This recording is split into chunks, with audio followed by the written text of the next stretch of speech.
This is a shorter story but perfectly summarizes why I didn't want to come back to work during a pandemic, but I did because money.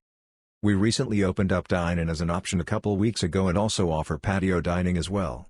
Part of the reason I was okay with coming back was the new policies my restaurant put in place to maintain cleanliness and social distancing. We have every other table open to keep guests apart, guests have to wear masks when not at their table, someone has been hired to wipe down surfaces every 20 minutes and a whole bunch of other things. So yesterday an older couple came in to dine in. They came in without a mask, so of course we told them to put one on. Then they decided they would like to sit outside.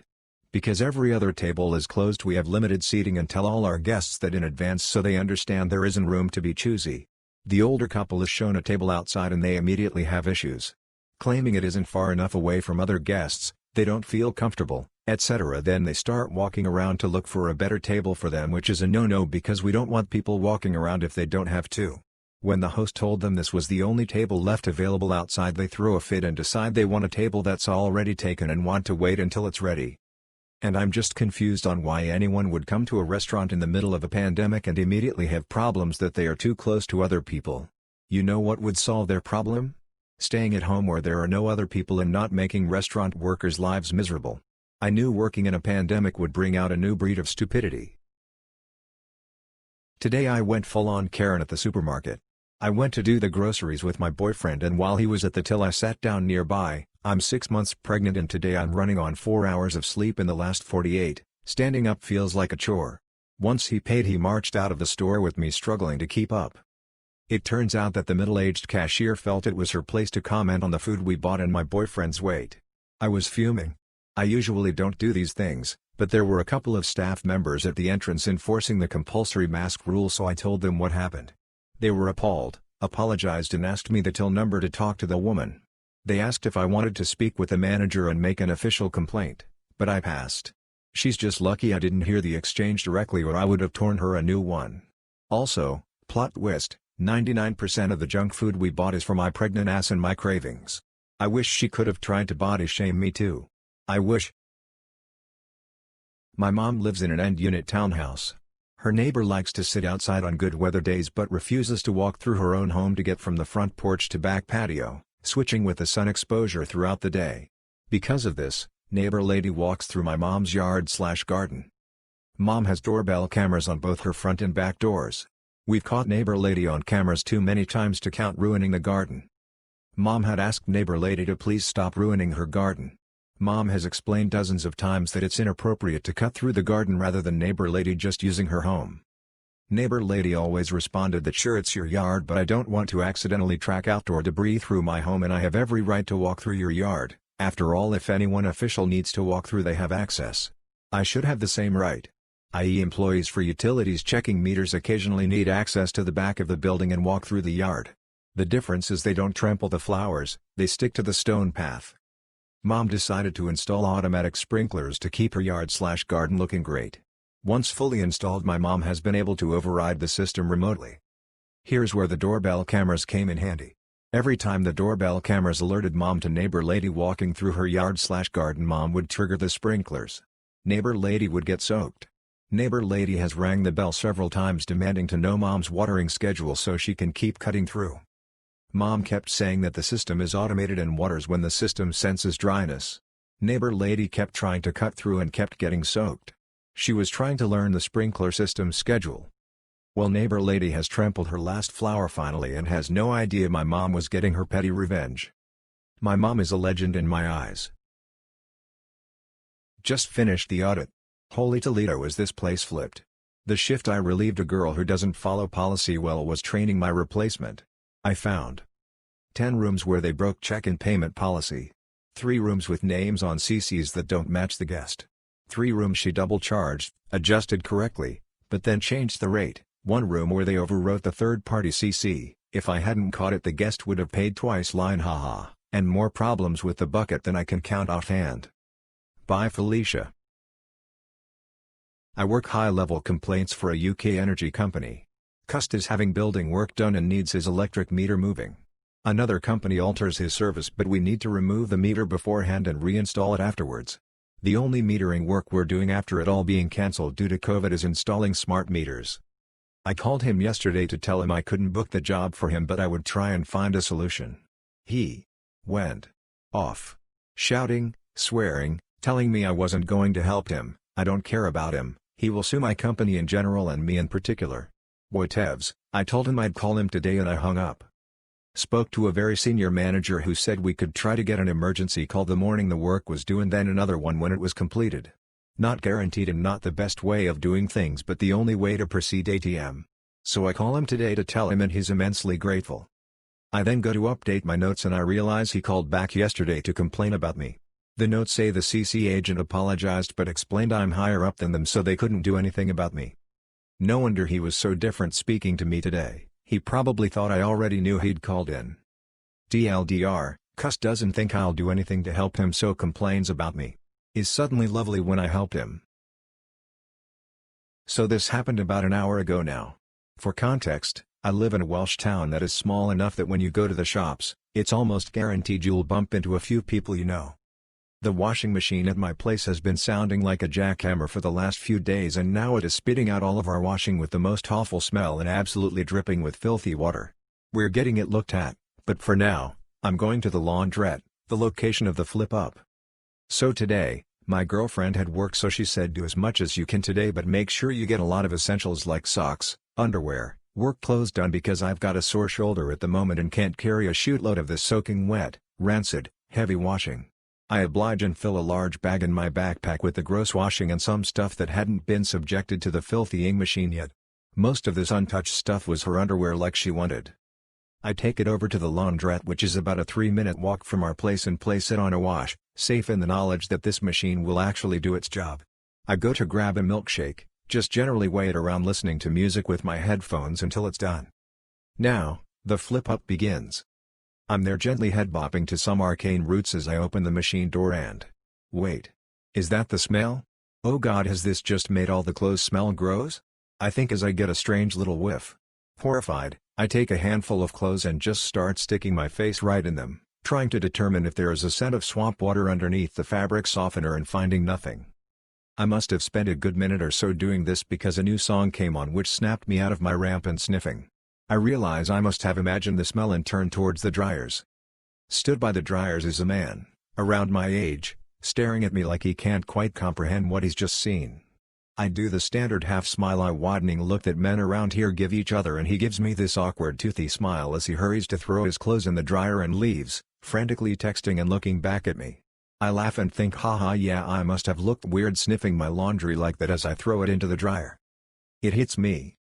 The clothes in my hand were literally all women's panties. This guy just caught me sniffing the absolute flip out of a massive handful of women's panties, sniffing like my life depended on it, and he had no way of knowing it was the laundry that I had brought or why I would be sniffing it. I always wear very similar clothes as well so I'm easily recognizable from a distance. DL, doctor, I got caught sniffing my girlfriend's panties in the laundrette while checking to see if they'd been properly cleaned. The man who saw me is likely telling his friends and family as I write this. I need a new identity.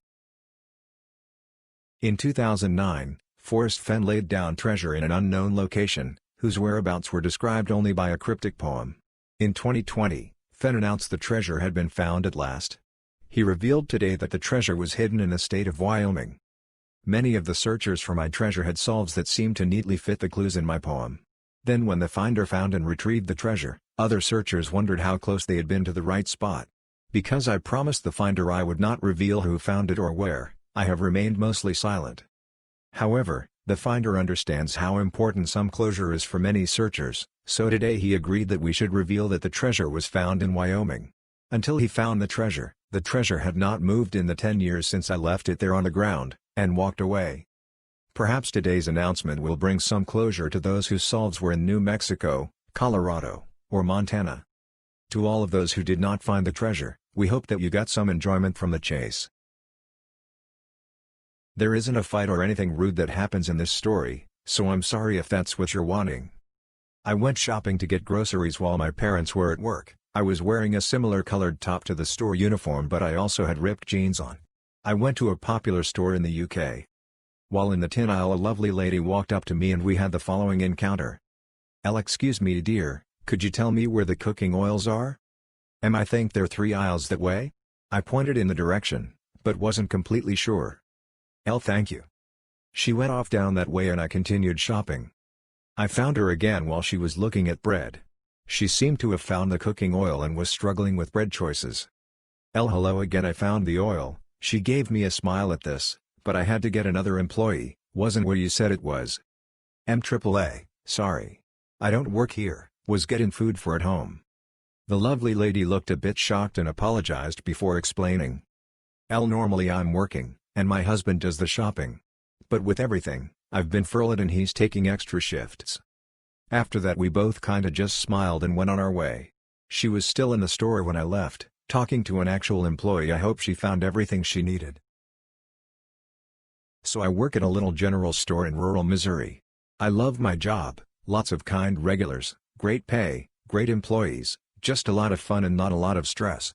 We definitely have our share of jerks and stupid customers, but they are usually very few and far between. This story, however, is not about one of them.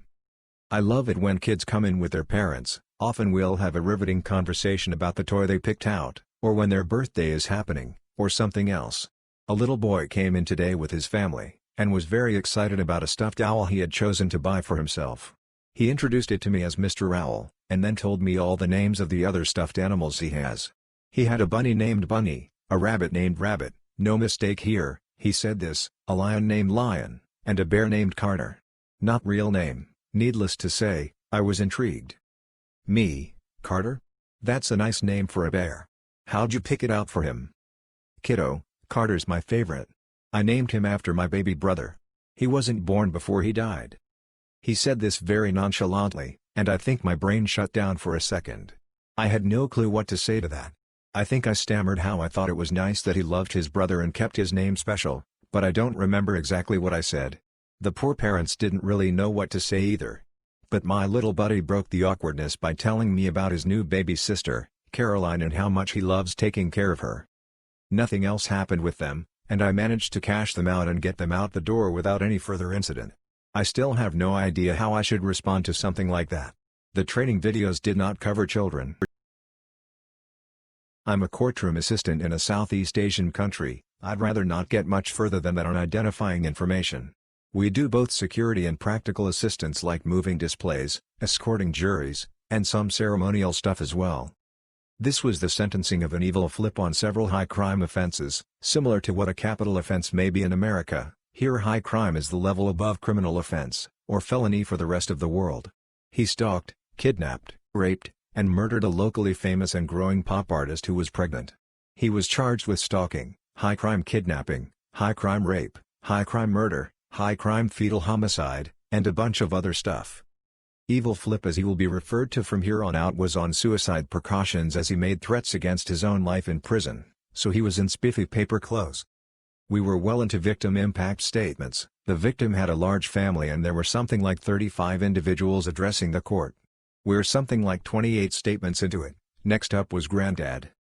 These are always really emotional, families are always really upset for good reason, but this 80-plus old guy is the worst I can remember. He was crying, breathing heavily, shaking, the entire sentencing. He was called to make his statement, starts walking up, about past the counsel table. He then turns, tackles the attorneys and Evil Flip. He didn't get much in on the Evil Flip, maybe a kick and 2 punches before 15 of us pile up on him. He was taken into custody, and it quickly became apparent that Evil Flip got what was coming. Evil Flip is screaming and gagging for about 20 seconds, then he starts convulsing, came back in about 2 minutes choking/gagging, really bad. We put him on his side and get an ambulance on the way. The rest of the gallery was evacuated and court went into recess. By time the ambulance arrives he's not breathing, only twitching and has no pulse. They do CPR, take him out to the hospital. He was revived and died later that day. Coroner's report said his brainstem was damaged, his skull was broken, and brain herniated through break in his skull. The Granddad was interviewed by national police who have jurisdiction of courts. He said that he'd been planning that for days, he felt no remorse, said if he had time he would have killed the attorneys too. It also came out that the Granddad was in my country's mob back in the day, had 40 years in prison prior for drowning someone in petrol and lighting their corpse on fire. He was suspected but not confirmed to be involved in several other high-profile murders. He was charged with murder, conspiracy, contempt of court, and 2x simple battery for the attorneys. He was found not guilty of everything except contempt of court, to which he was originally sentenced to 4 years, but it was reduced to terminal probation with home confinement due to his health. Earlier on in the day yesterday, a man dropped off 2 prescriptions, one for Norco, and one for amoxicillin. I didn't think much of it, just have him await time and got to typing them. Later on, during a small burst of people, he and his wife come up to the counter. It was the typical, "Honey, take out the garbage." "Yes dear." type relationship. After I ring them up, I ask for the address and the woman didn't answer right away, so she said, "Well, what are you waiting for? Husband's name." Husband blew it off and said the address. I said, "Have a good day." They both ignored me and got some hand sanitizer. I had to stay at the pickup computer though because there was someone in line behind them that I needed to help. As they're getting the hand sanitizer, the woman complains about how dry her hands were, and for some infallible reason the man respond with, "Well, there's nothing I can do about that." Ooh man. The mood shifted dramatically, it seemed the lights dimmed, the Taylor Swift music turned into punk rock, and all of a sudden I was like the ref inside of the octagon of a WWE match. The woman responds loudly so everybody can hear about her husband, "You know the only thing more annoying in this store than this hand sanitizer on my dry skin? It's you." Thank God for masks because it would have been hard to hide my grin and then laughter without it. Also on my way to work someone almost got in a wreck with me, because when turning off the interstate they decided they didn't want to stay in their lane, and they liked mine better. They then proceeded to follow me to my parking spot and tell me how they almost died because of my reckless driving. And if not for his quick thinking, we'd be talking with the cops, if they were even alive.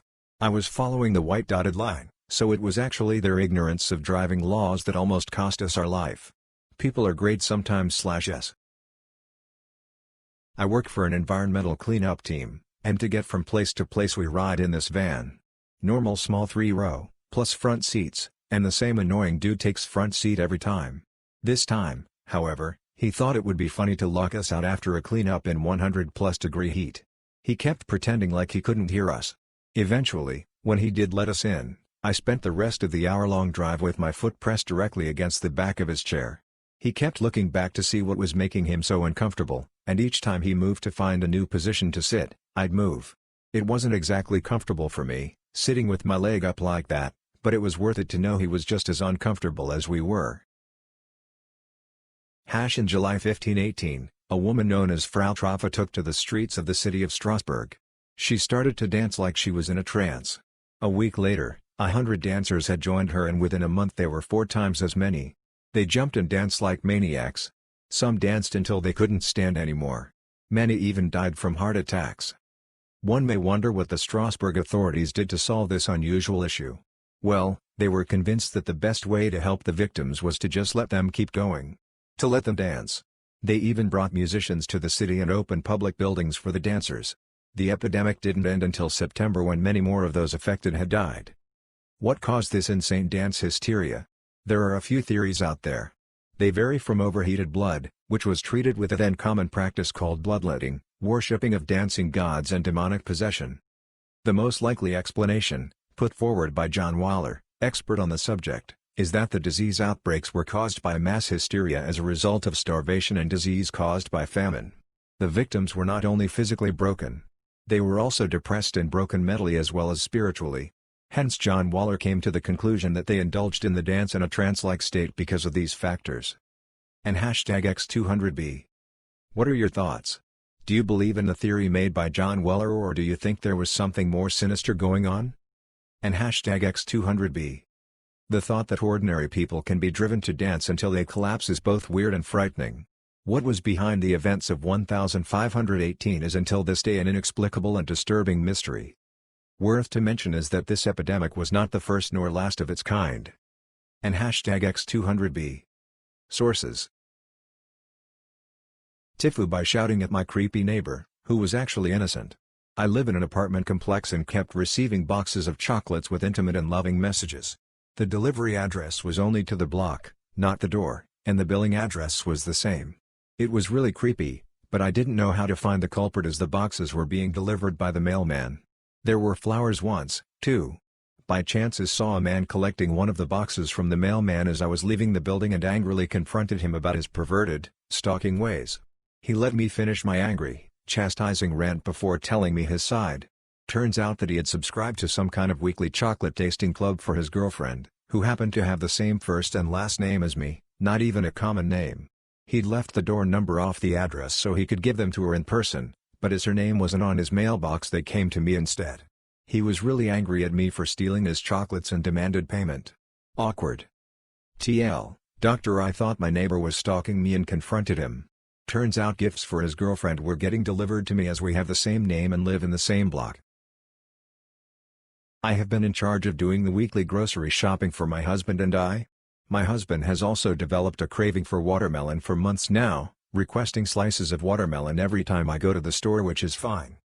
Lately he has been complaining about the quality of the watermelon that I have been buying, reminding me several times during the week that I need to be better at choosing the best pieces, today being no different. Like, whatever, I'll get your darn watermelon, but he fails to realize that I'm not in charge of the watermelon that's available and, I don't know, there's a global pandemic that's affecting their stock. Cue malicious compliance. I am over the idioting about the freaking watermelon, so I went to the store and got the biggest, fattest whole watermelon that I could find, hauling it around while I completed the rest of our shopping list. He came out to help with the groceries and a look of confusion came over his face, and I let him know I got the best watermelon they had with greatest shit-eating grin I could muster.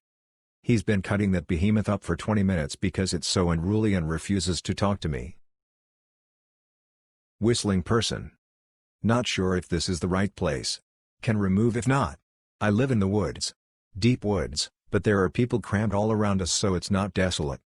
My dogs go crazy at around 4 a.m. every morning. I have insomnia and it wasn't hard to stay awake and try to see if it was a raccoon family or whatever disturbing them. One of the first nights I heard a whistle, and all the dogs went apeshit. I ran to the window, and for context, our house is halfway up a hill so I can see everything below, but there is a blind spot up behind the house where the hill continues. Second day, same thing. It was like a dog whistle supplemented with human whistling. And on the third day I finally saw that there was someone pressed against our bottom gate whistling towards my dogs. There's a lot of strange people where I live, and I'm not overtly scared. But seriously, WTF? I screamed out the window at them and they waved and walked onwards in the dark. My current theory is that it's a neighbor who hates my dogs? Either way, I needed to vent. The silhouette was either gender but in a bulky coat. We have pit bulls who are super sweet and usually quiet. But I've had people call the animal cops on us for just having them. They are always tethered when out, and I, like most everyone right now, are home all the time. It's probably one of those weird woods people things. This is not my story, but one from a friend. We worked in a large insurance call center together last summer and he returned this summer while I didn't, but sends me stories of the worst customers. Posted here with permission. I've copied pretty much directly from our chat convo and just changed any personal details. Context: customer phones for a brand new quote for their insurance. Process takes about 15 minutes usually. The customer was rude throughout the whole call. He kept asking for the price before we had finished the questions and complaining about how long it was taking. We eventually made it to the quote and it was around $300. The customer was annoyed but said it was still cheaper than his renewal from his current insurer, which was around $1,000. Trying to be polite, I said something along the lines of, "Oh, I'm glad to hear that." Apparently this was the wrong thing to say. The customer told me I was being patronizing, and that he could afford the $1,000 if he wanted to, and that he has more money in his bank account than I'll see in my whole life because I work in a call center. I just thought, yeah, okay, whatever. Then he kept saying that he was better than my generation because I keep an eye on my finances, and I'm not lazy. I know exactly where my money is, but you young people are just greedy and want everything, or thereabouts. I wasn't really listening at this point. I was just rolling my eyes like, okay, yeah, just pay so I can stop talking to you. He goes to pay the $35 deposit, and then I get to say the most satisfying thing I've ever said. "I'm sorry, sir, I'm afraid your card has been declined." Had to mute so he couldn't hear me laugh. Short, funny take for you all. I was working a very slow shift today at the indoor mall my children's wear store is located in. A mom comes rushing in with 3 little girls in tow. "Hey guys, welcome in. Was there anything specific you're shopping for today?" I greet them, warmly. The mom looks at me and lets out that little chuckle you do when something is so ridiculous it's funny and starts to answer. "Yes, actually we," before the youngest of the bunch cuts her off and says with the biggest smile on her face, "I peed my pants." Somehow I managed to say with a straight face, well, we have a ton of new shorts that just came in on sale and a bunch of clearance in the back with an additional 20% off. Before leaving them to their shopping and laughing about it with my co-workers. Short interaction that happened during the last 40 minutes of my 2:30 to 10:30 shift that I just need to share with fellow people that understand. And #X200B. Me, I see you're here for 3 nights. I just wanted to let you know that housekeeping will not be servicing your room during your stay. They're currently only able to service rooms that are 7+ nights. Guest, so they won't be making the bed? Me, no ma'am. Guest, and not even cleaning the bathroom? Me, also no. Guest, well, I wish they would have put that on the website. They have that certain things are no offered like food, but they don't say anything about not cleaning. Me, I am so sorry about that. I'm not sure who runs our website, but unfortunately, since we are in the middle of a pandemic, there are protocols in place due to social distancing and other restrictions. And #X200B. Or maybe you don't travel during a pandemic? I work at a hotel in SoCal, and while my city is more open than other large cities in the state, there are still a lot of things closed and a lot of restrictions. AKA don't travel here if you don't have to. Please don't complain to me because there is so little that I can do. While I hate that we are all in this situation, it's comforting to read other tales and know that I'm not alone. So this lady came in with her husband last week complaining that the bank allowed fraud to happen on her account. It was unfortunate, and I was ready to help her, but her husband kept asking how the bank can let fraud happen without stopping it. I think about these things because I'm a lawyer, he says. In my mind I'm thinking whoop-de-doo for you, this isn't a legal matter though. The two of them are bickering a lot and frankly being quite annoying, so I get them in track and help the lady do everything that she needs for now, and I give her the fraud department number so she can make a claim on her own time. They thank me and leave. A week later, she comes in alone. She says that the fraud department was extremely rude and unhelpful, mostly because her lawyer called on her behalf and they refused to deal with him since he had no right to the accounts. Then I suddenly realize that she isn't married, and she has a bum lawyer who doesn't even know how to introduce himself. I called fraud for her, and on the phone the agent told me that the record shows that her lawyer got into a yelling match with another agent, because the bank has nothing to prove that he is who he says he is. So I fixed the account blocks, since the kerfuffle resulted in all of her accounts frozen, and I processed her claim myself. She left satisfied. I work at a small-town coffee shop that has managed to adapt and stay busy during COVID-19 by utilizing a window for walk-up service. A regular problematic customer, let's call him TJ, is a typical middle-aged man riddled with toxic masculinity. He often makes female employees and customers uncomfortable with his comments. Lately he's been around a lot, being typical TJ. Today he came to our window and ordered a coffee. Cool, nothing out of the ordinary. A co-worker asked him if he would like to tip via our Square register. We normally don't verbally ask customers, but with the current pandemic we are not allowing customers to touch our iPad system. He proceeded to tell her to put 100, and reassured them he wanted to tip that much because he appreciates our hard work and effort and wants to chip in since our business has been a bit slower. Okay, I gave him that and almost have a change of heart about DJ. We both outwardly thank him and he goes on his way. I text my boss about this uncharacteristic interaction with TJ, and through their end of the register system she was able to look at the transaction. They noticed that not only was the credit card he used not in his name, but in his boss's name, on their company card. Typical TJ. What a D-bag. Hi guys. I got the job. I got hired for a driver position and am very excited to start. Needed this win especially right now, I'm employed. Lol. I was wondering about additional insurance costs for the average driver? Obviously it depends on area and probably on hours worked on average, but do most of you get the commercial/professional driver's insurance? Does that cause your monthly rates to skyrocket or is it reasonable? I'm moving to a new city across state lines, so I have to get new license/insurance/everything, and up until this point I've been on my parents' plan to save some money. I'm excited about how much delivery drivers in my area average per hour, and was thinking that would cover gas and wear and tear, but I'm a little more concerned about the higher insurance premiums. Any insight is appreciated. First time posting, currently a EMS dispatcher for a private ambulance company for 3 years now. We take some calls, however, they're usually seizures, psych, and falls. This one? Probably should have been psych, but unfortunately she wasn't the patient. This call happened in my first year, while I was pretty fresh and didn't understand the power of controlling a call. And hashtag X200B. Me, okay, tell me exactly what happened. CLR, yeah, my mom fell in the other room, you know we have her locked in there right now, but yeah she fell and I think she may have hit her head. Me, okay, are you with her now? CLR, well, you see, she has dementia, and we live in a new home, so she is locked in there.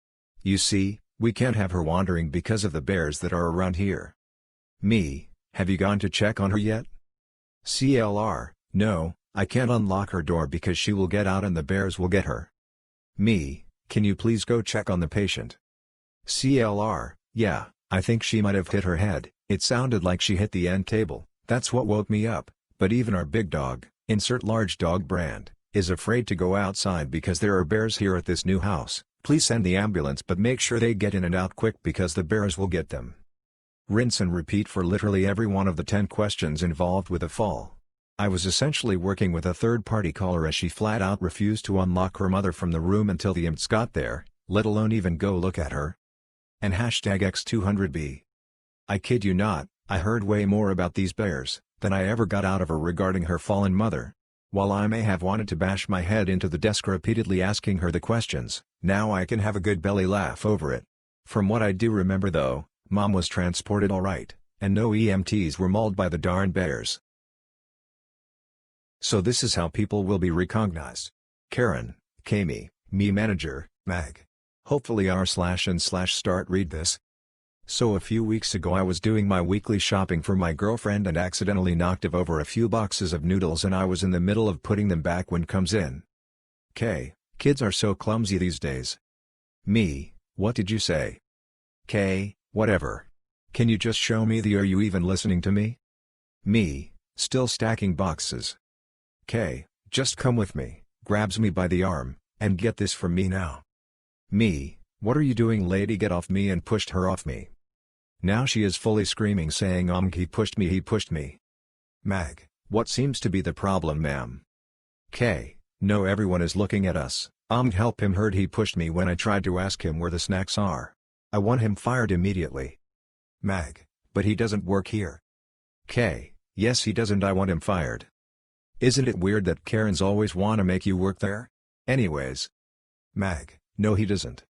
Me, why do you think I work here you idiot, I don't even have uniform on. K is now embarrassed. Mag, I need you to apologize now.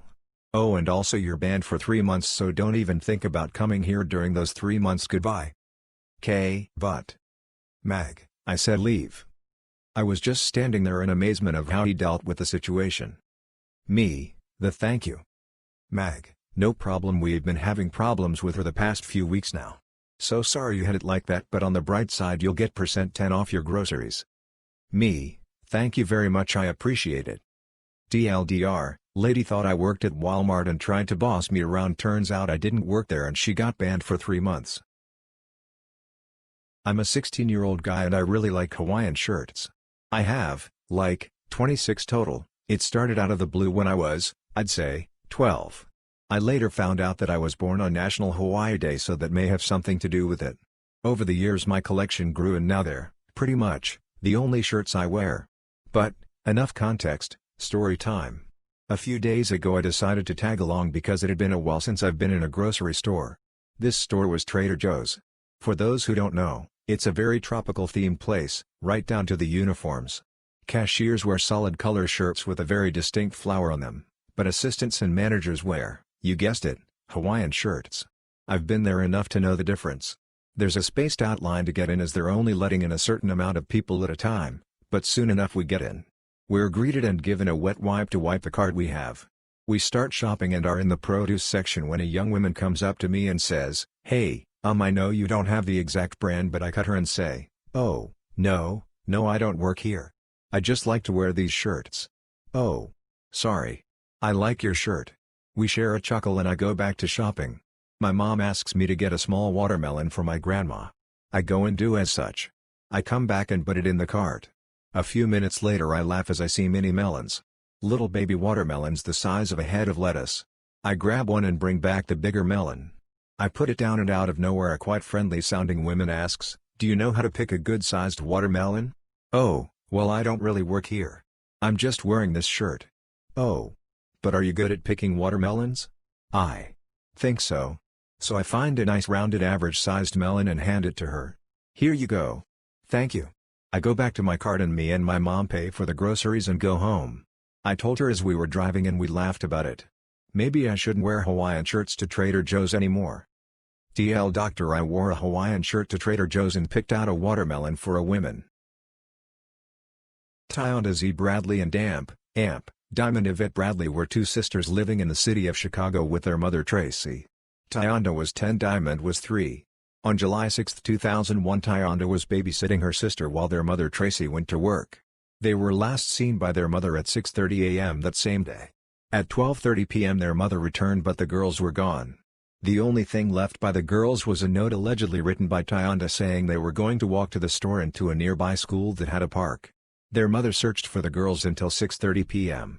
Tracy at first didn't tell the cops the full story because she was afraid that DCFS would take her children, so she lied and said she was home but asleep when the girls were taken. When the police found that highly unlikely, she told the truth and said she was at work when they went missing. Investigators launched the largest searches in Chicago history to no avail. The only other evidence they had was a voicemail that Tyonda had left on her mother's cell phone that family members found on Tracy's cell phone stating that a man named George was at the door. Unfortunately, the voicemail has been lost. There were two Georges that the girls knew. George S.R., who lives in their building and babysat them sometimes, and there was George Washington, their mother on again off again boyfriend and Diamond father. The mother kept changing her story and eventually stopped cooperating, and George Washington didn't help with the search. 19 years later, with zero leads, the case has gone cold. Their mother Tracy has moved on. She changed her number, moved out of the city, taking George with her and having another child by him. Their great-aunt Shalia still holds out hope that they will be found. The family is split, with half trusting the mother and the other half thinking she is hiding something. Tyonda would be 29 this year and Diamond would be 22. Tyonda and Amp Diamond Bradley story. Do you think if all agents answered the phone with, "Hi, I'm Ada, I'm a lying, cheating, money-stealing idiot, who only cares about your money and doesn't care about your business/family/children/horoscope/sick budgie, that means you can't pay your bills, and I'm not going to help you today," then customers would stop telling us all these things? Mostly tongue-in-cheek, but it would be a fun experiment. I'm out now, and have been for years, but only after having a complete breakdown and being reduced to tears on the phone on a near-daily basis. Most of my friends who've done call center work have similar stories. I have so much respect for anyone that can stay in a call center. There are very few jobs where it's considered normal to have to accept being verbally abused on a daily basis. Most jobs where the potential for abuse, public transport, hospitals, teachers etc., have signs up about how staff are entitled to respect, and any abuse from customers will lead to denial of service and charges pressed where possible. In call centers, you'll get used to it. To all of you still running the gauntlet, I wish you strength. May your call handling times be low, your quality checks high, and your shifts end promptly, without the inevitable 1-minute to clock out call. I flipped up. Real bad. This actually happened Monday-ish. I think? Maybe last Friday. I don't know, my days run together now thanks to COVID-19, but I am still internally cringing at this interaction and I feel absolutely awful. I'm a graduate student who does bench research, so this means I cannot work from home every day. I live about a mile from school, so in the spring/summer, I will either walk or ride my bike to campus because they charge students $5 a day to park. It's been nice the last few days, so I have been walking. There aren't a ton of people on my walk to school, so I don't usually mask up.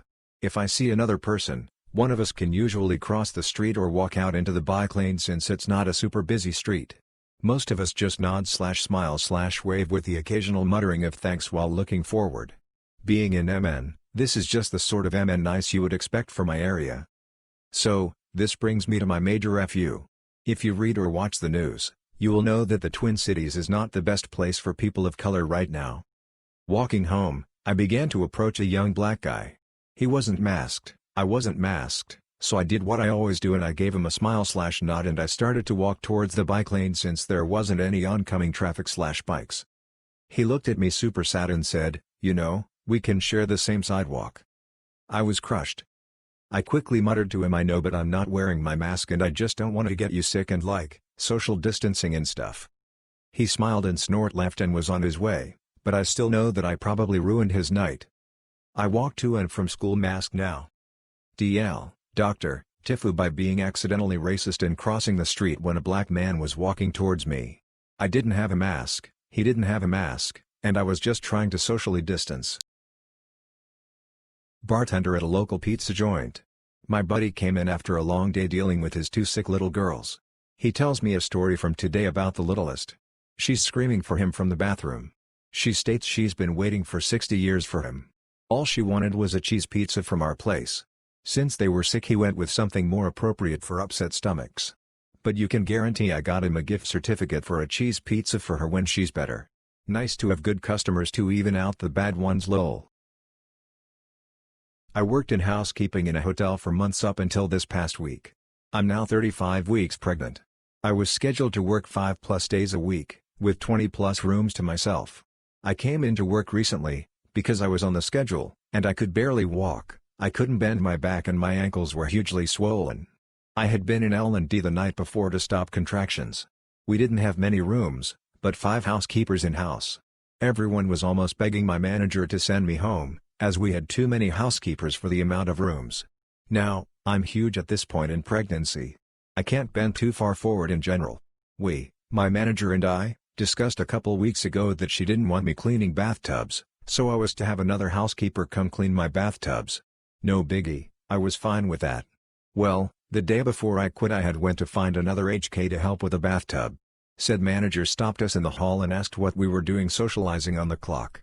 We explained that she was going to clean a bathtub for me and would go right back to her rooms. She yelled at me and said that if I can't do my job, I need to quit so that she can hire someone who's willing to work. I explained that it wasn't that I wasn't willing to work, rather that's one small task that I myself struggle with accomplishing. She didn't care. She continued yelling at me. Now, I've always hated being yelled at, so I spent the rest of my shift crying while cleaning my rooms. I got home from work, still crying. My boyfriend became extremely upset as I told him what had happened. We decided that it's in the best interest of our child that I just be done, as it's a lot of emotional trouble as well as physical. So I gave my manager her wish, and I went in and handed in my scrubs and quit. She seemed sympathetic, said she understood, was sad to see me go, and for me to come talk to her after I was released from maternity leave. Fast forward to today, another HK at said hotel was talking to this manager, while recording the conversation to send to me. She asked if I would be back after baby. The manager told her that I was lazy and a crybaby so she would never consider hiring me back. I'm glad I quit. I feel like I dodged a bullet. I'm not sure that I'll ever be able to convince myself to work in housekeeping again. My restaurant recently switched to a credit card-only policy due to the change shortage in the US, though we should have switched to this policy when the pandemic first broke out. Anyway, we have signs up explaining the new change, and when customers call in for takeout I explain it as well. The story: we had a lady call in and her order was roughly 35 and some change. I explained that we are only accepting credit cards and she said, and I quote, "Oh, that's fine, honey." Her husband, C, comes in to pay and I see a 100 bill in his hand. I'm so sorry sir, but do you have a card? I explained over the phone that we're only accepting credit cards. C, but I have cash right here, why can't I use it? With the coin shortage we simply don't have the change, and we didn't accept 100s or 50s before this. C, but I have the cash here. If I knew I had to use card I wouldn't have ordered here. That's your right, sir, but I'm just following store policy. He pays, still muttering. C, if I gave you the cash then it would just be 65 and change. I know, but we simply don't have the change, especially as a small restaurant. Please have a nice day. I know I'm lucky to not have customers complaining about a mask, but this is just painful. Don't ask for 100s at the bank and complain when places won't give you change for it. One great thing about this is I no longer have people giving me 220s for a 21 meal when I can see the ones in the wallet. So the story begins that I work a normal MF, 7 to 4 schedule. My roommate works a MTH, 7 to 5 schedule during the summer. We're really good friends and I have his spare car key. So our parking arrangement is pretty straightforward. I come home first and pull all the way up in the driveway so he can park behind me. He has to leave earlier for work than I do, so there is no issue, except for Thursdays when he still parks behind me when I have to go to work tomorrow morning and he doesn't. I'm 5 feet 5 inches and my roommate is 6 feet 0 inches. When he drives his car the seat is pushed all the way back. This morning when I go move his car I pull his seat all the way up to the steering wheel so I can reach the pedals and I leave it there. I know he hates that. I smile and get back into my car and drive off to work. Not today. This was actually my last public social gathering before the world blew up, mid-March. I, for no reason but silliness, pointlessly gender cars. I would call mine my silver bad boy because it was silver and bad at being a car. I'm at the movies with 2 friends plus man I have been playing such a long game with, and would really like to impress, or at the very least not look like a total idiot in front of. We watched and enjoyed, then head outside to call the Uber. Popular area so the driver was immediately about to pull up. And I yelled to the group and accidentally to everyone with functioning ears in Tribeca, "We're looking for a little black boy." There's a moment, I hear myself, and the very bad news is despite everything in me willing it so, the sidewalk didn't split open and swallow me. I start yelling over to explain myself, both to man friend and hopefully anyone who overheard, but there's no way to succinctly say I'm bad at jokes. This is one of those, let me explain why I thought that was okay to scream out loud. He ended up laughing. I still wanted to ostrich my head into the ground, and it's a good thing I'll never be able to afford that neighborhood, because I am not going back for at least a decade. DL, Doctor not good at jokes, accidentally racist. I am on mobile, excuse me for format issues and English is my first language so berate me for a simple mistake. This Kevin just so happens to be my sister and at first she seems like an intelligent and smart young lady. She's nice enough and doesn't cause an issue usually but then there are her issues. Kevin has a friend, who we'll call F for ambiguity. F and Kevin have been friends for around 4 or 5 years now so they are understandably close. F has Kevin over her house and Kevin brings F here as well. One thing me and my family have always noticed, and she surely has as well, is that when back home from F's house, Kevin is covered in itchy, flea bites. Kevin screams and cries and we have to cover her from head to toe in Benadryl and witch hazel to soothe her itchy nerves. What makes her so incredibly Kevin-like though is that this is like the 10th time she's gone over and had the same result. Each time she goes we warn her and tell her not to because she bleeds from scratching and screams like a madman who can't figure out why his dog is a cat. It's mind-numbing to say the least. So, she knows this is going to happen each and every time but willfully and stupidly ignores our pleads and advice against going to F's house. Even more confusing because we let F come over whenever she wants. Now for the real kicker. She went over again, for a week. It's day 1 of this week and we've already gotten calls and texts begging for help but refusing to leave. It's insane how stupid you have to be to willingly put yourself through situations that will almost always end in pain and suffering. I don't get it but I guess that's cause I'm not a Kevin myself. If you all want I'll give an update to how she reacts at home to her scratches and itching bites. Now for the flashy colors. I, 16 meters, got my hair dyed and in typical mom fashion she hated it. This will be important in just a second. So my sister, our Kevin, 13F, is at F's house and decided to dye her hair. 2 13-year-old girls with bleach, bright green and blue. We all know where this is going. She'll look like a popsicle. So my mom saw when I had colored only a small portion of my hair, 1/4 of it at most, and screamed about "Oh God your virgin hair how could you?" My sister is dyeing her entire head. Half bright green.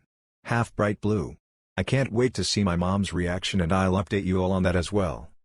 DL, Doctor, my sister the Kevin is willingly making herself insane and in pain and also dyeing her hair colors my mom would kill her for having. Thanks for reading. Have a wonderful day. Tifu by whispering on accident. To preface this, I have this problem where if someone has an accent I pick up on it really quickly.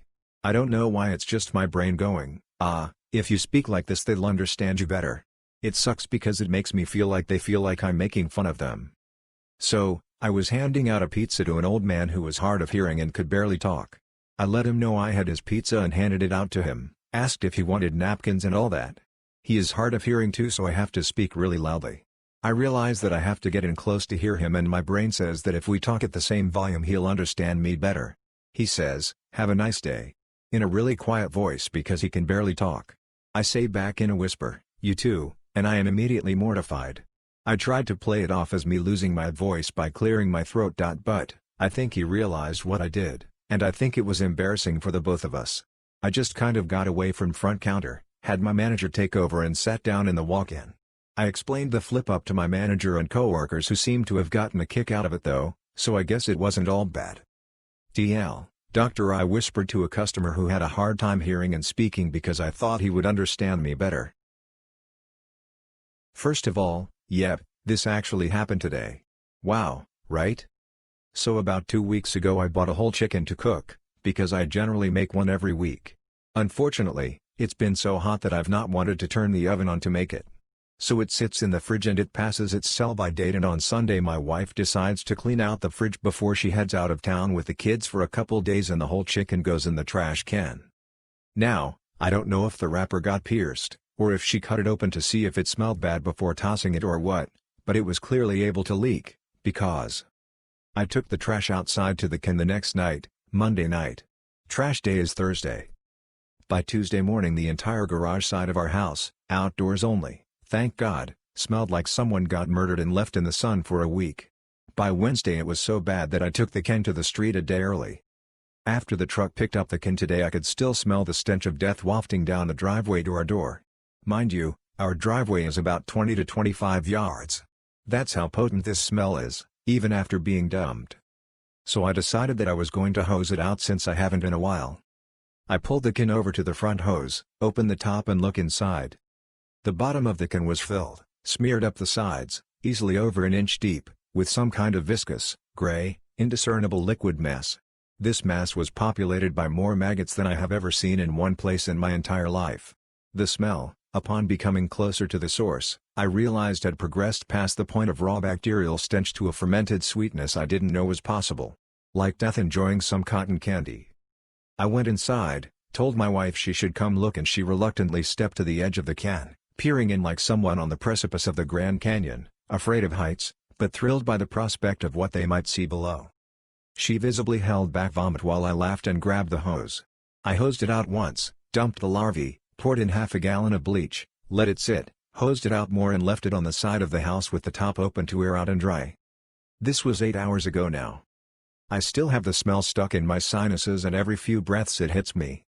DL, Doctor, I inadvertently grew a maggot colony with a raw chicken that apparently liquefied in the heat of my garbage cans. Double bag your poultry, kids. At my last job, and now in my current job, I would have these mandatory performance reviews that include my performance goals for the upcoming year. When I sign up for these, it's with the express purpose of preparing for a merit increase at the end of the period. This never happened in my last job because they were always making bad decisions that left them scrambling to make ends meet, much less try to give people pay raises.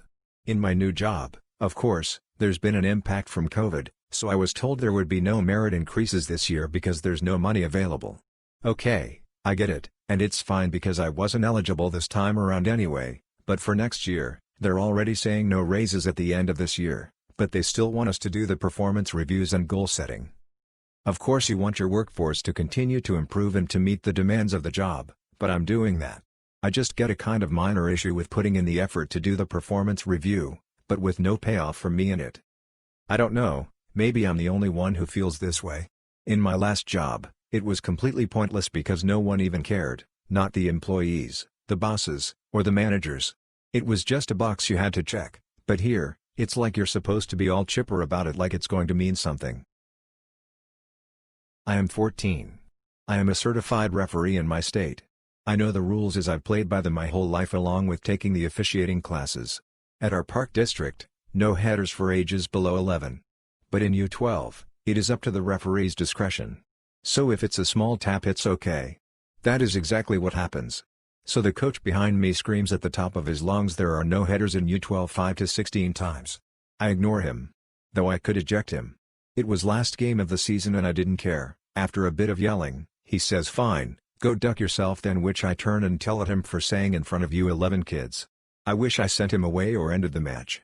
Sadly I didn't do much and my partner is a longtime referee, officiated my matches as I grew up, and he is deaf. So he has no idea what happened. The person who runs park district in my area has been informed and is taking action.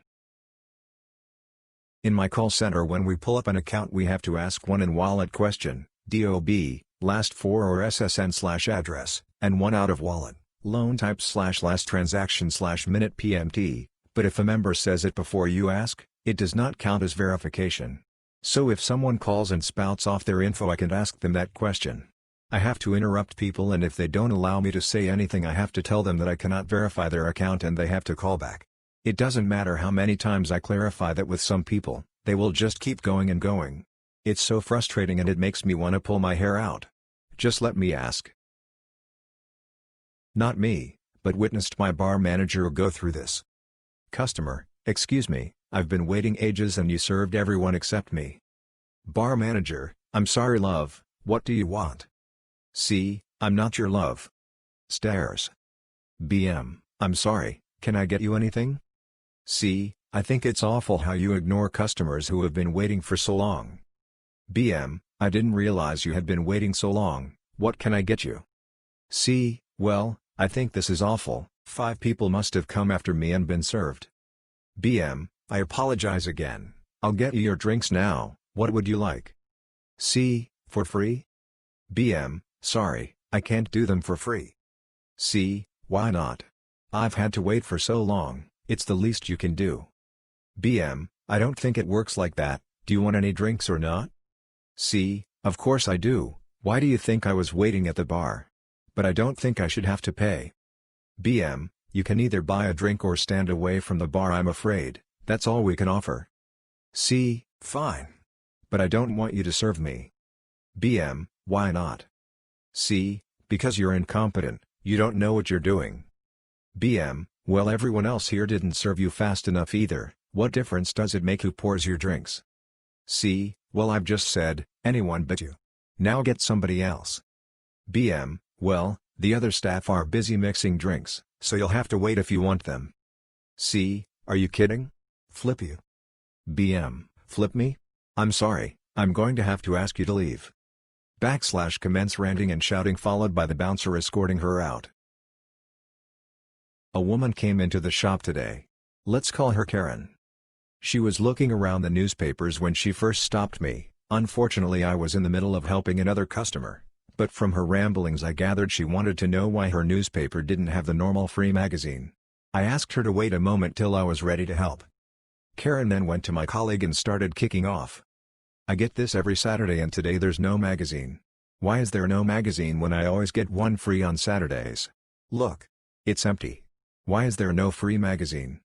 My colleague, with such a deadpan expression, replied, because today is Friday. Karen mumbled something and just slipped quietly out of the door. We had a good giggle, as did the customer who I was serving, smiley face. I love the moments when customers are proved wrong. Well, let's start with the background. I worked in a budget shoe shop a few years back. Like most stores, when we have sales and deals, they word it and design posters to entice you. Like, up to 70% off. So we do a deal 2 for so-and-so price all year round. But both items have to have the same tag on, which is not always clear, but once we explain, most tend to get it. Most. So let's skip to winter when they have the biggest deal 2 for £40 on boots. A Karen and her friend, Susan I guess, came in. Afternoon, about 40 minutes of trying boots and trashing the shelves, rolling eyes face. She then comes up to me, these are 2 for 40s. Me, no, this one is, but this isn't, they both have to have the tag. Karen, but this one has the tag, so they're 2 for 40. Me, they both have to have the tag. Karen, no, they are the same, as these are just a different color. Me, they're not the same boots, this one has a different stitch pattern, that classes as completely different style and code in our shop, and this one has a fur top. We have the other one in that color in the 2 for 40. Karen, but they're the same boots. Me, no, the fur tops are on the deal. The diamond stitch are not. She then starts going off on one, saying the same stuff. By that time the supervisor came down, told her the same. She buggered off in a patty, not buying nothing. Susan got a couple bits. We had to clean up the mess. So this didn't happen today, it was probably 5 or 6 years ago, but I saw the joke and it reminded me of this story. My grandma passed away about a year ago, and while she was here there were a lot of fun stories that our family had with her, and I had my fair share of tifus because I wasn't the smartest kid. She owned a crafting store, and our family ran it. This is one of the stories that my family likes to recount about her, because it was such a glorious FU. This was one of the days over the summer that I was working, along with my grandma, and my cousin who is my same age. It was a pretty slow day at work, so we were on our phones and the computer scrolling through Facebook and relaxing. I came across a meme that was the joke, so the other day I picked up a hitchhiker, and when he got in the car he asked why I wasn't worried about him being a serial killer, and I said the odds of 2 serial killers being in the same car would be insane. The joke made me chuckle, so I wanted to share it. But I didn't give any indication that I was sharing a joke, so I started reading. Me, so the other day I picked up a hitchhiker. Grandma, oh no you didn't. Why would you do that? That's so irresponsible. All while looking like she was ready to slap me into next year for doing something like that. Me, no, I didn't. I saw this joke on Facebook and thought it was funny, so I wanted to share it. My cousin is sitting there laughing her ass off, and writing a message to her family trying to explain that grandma thought I was an idiot, all while I'm trying to avoid an untimely death because I didn't clarify what I was saying fast enough. I finally got the words out, and the 3 of us were laughing about it, and I made a comment that from now on, I will not be reading jokes and memes that I find on Facebook, without giving the clarification that it is a meme or a joke before I start reading it. Every now and then a version of the joke will reappear, either through Facebook memories, or someone else posting it, and every time someone in my family sees it, they will send it to our family group chat with a warning that they are sharing a joke and they would never be irresponsible enough to pick up a hitchhiker. That's my story. It makes me smile and maybe it will make you smile too. DL, Doctor, read a joke that started with, so the other day I picked up a hitchhiker. Grandma didn't realize it was a joke and threatened to hit me into next year, and now my family adds disclaimers to jokes.